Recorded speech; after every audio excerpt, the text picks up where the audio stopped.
At the edge of the forest stood an old pine tree. It was tall, straight, with thick bark and branches reaching up like they wanted to hug the sky. It had been there for many years. It had seen the seasons change. Later animals grow up and birds fly by. And no one knew that the pine tree was keeping a very important secret, the secret of time. When everything around was rushing, ants running, birds flapping, wind pushing the leaves, the pine tree just stood still, quiet, calm. It knew everything happens when it's supposed to. Every evening when the sun started to slide behind the hills, the pine sighed through its branches and gave a little bow to the sky. It didn't worry that the day was ending. It knew night comes because that's the rhythm of the world. Kids often sat under its branches, some feeling sad, some just thinking, and if you listen closely, the pine spoke to them through the wind. Don't rush, you have time. Your spring will come, and if something leaves, it just makes space for something new. At night, its needles made soft sound, like a clock but without hands. Just a gentle reminder. Time knows where it's taking you. And if you stand close, you can feel it. Everything is going the right way.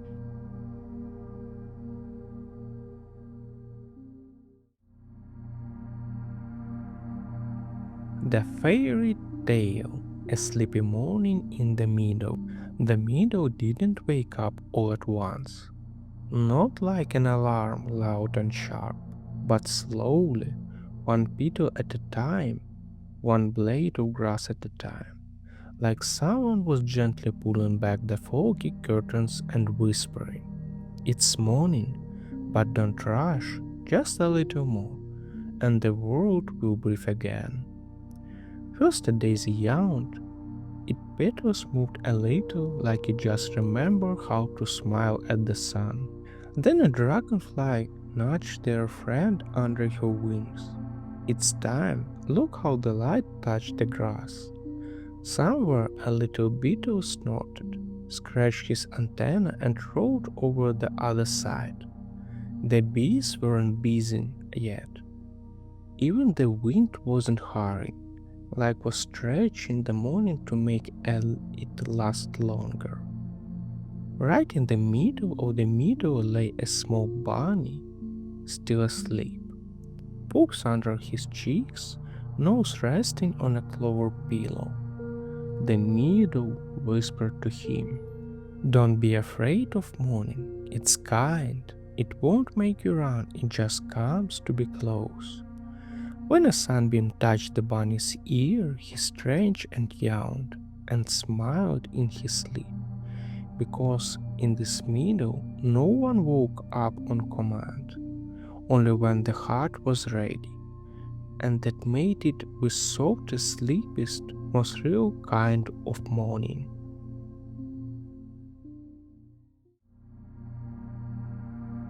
The fairy tale, a storm that knew how not to scare. One evening, a storm showed up on the horizon.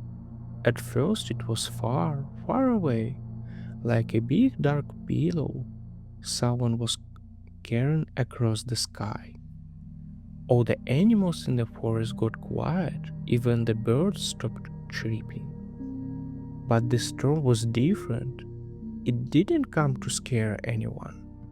It just came to cry a little. Yeah, that's right, it had too much water inside. Tears, not from sadness but from having too many feelings at once. It knocked gently with a soft rumble of thunder. "Sorry, can I stay for a bit? I won't be long." The rain started, not sharp, not angry, just soft drops tapping the leaves like tiny hands. The kind of rain that makes you want to curl up in bed and listen. Just listen. And when lightning flashed, it wasn't loud or scary, it was more like a sigh, as if the storm said, "Phew, that's better." And really, it did feel better. The storm paused for a moment, took one more breath, and moved on to another place that also needed a little cleanup. The forest was quiet again, fresh, calm, and the animals understand. Some storms don't come to scare you, they come to bring peace.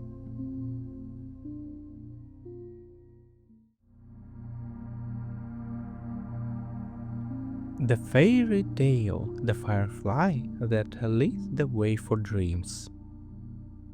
When the sun went down behind the hills and the sky turned blue like an old scarf, a little firefly woke up in the grass. His name was Tin.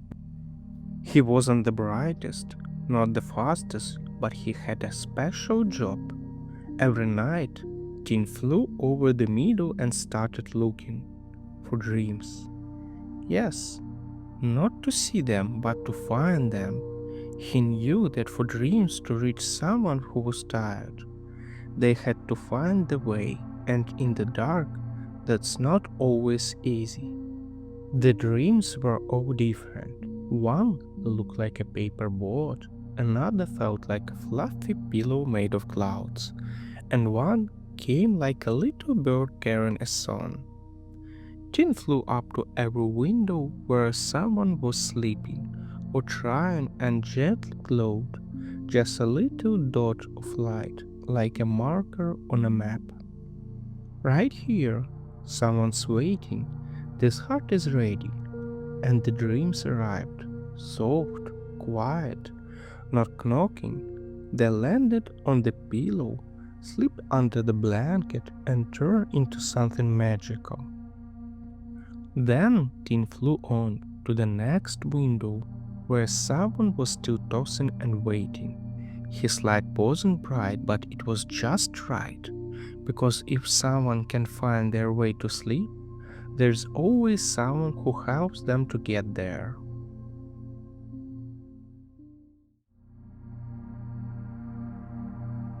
The fairy tale, the sunset that left a promise. When the sun started to lower toward the horizon, everything around got quiet. The birds sat on the tops of the trees, the grass stood still, even the wind slowed down. Everyone was waiting because he was about to arrive, the sunset. He didn't shout, he didn't rush, he came gently. He spread across the sky from one side to another with warm colors, orange, pink, and sometimes a little purple. Sunset never spoke loudly. He was just there, and with his light, he whispered, "I'm leaving, but it's not goodbye. I'm just making space for the night. I'll be back, I promise." Kids watched the sky from windows or porches, holding their favorite toy, and even if the day felt a little heavy inside, the sunset seemed to carry the worries away. "Let me take your tired feelings," he said. "I will hide whatever was hot in the clouds, and in the morning there will be a new light, a new start." Then the sky got darker, the stars showed up, the moon, the dreams, but in the heart a soft feeling stayed. A promise that morning will come, because sunset isn't the end. It just says, "Rest, I'll hold everything for you while you sleep."